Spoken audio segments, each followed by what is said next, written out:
Hello, my name is Deborah Sampson. I'm one of the historical interpreters here at the Old Barracks Museum. Today's question comes from a fourth grader who asked, why weren't women allowed to fight in the war? That's a pretty big question, but basically it boils down to the fact that generally society broadly across patriots and the British did not think women fully equal to men. They thought that they had separate roles assigned to them.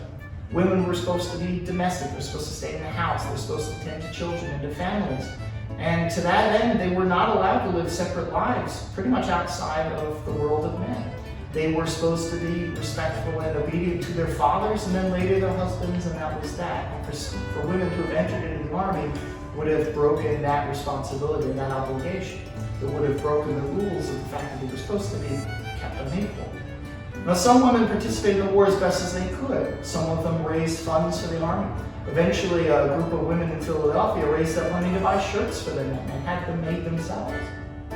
Other women followed the army, following husbands or fathers as camp followers. And that way they worked as laundresses, they worked as sutlers, they worked as nurses to help the army as best as they could and to make some money to help themselves out and to maintain their families.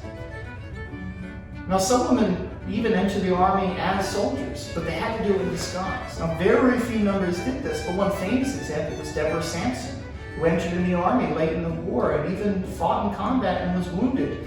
But after she was wounded, she was found out and promptly sent home. Now, a lot of women considered the state of affairs to be unfair, and they wrote against it, and they argued against it. And New Jersey was one of the few places, the only place in the colonies that allowed women to vote from 1776 until 1807. But that right was eventually stripped of them and not returned until the 20th century. In many ways, the fight to achieve full equality for women has had ups and downs ever since the Revolution and is still ongoing. But in that way, in many ways, the Revolution is still ongoing. Thanks for asking that question and helping us bring history to life together.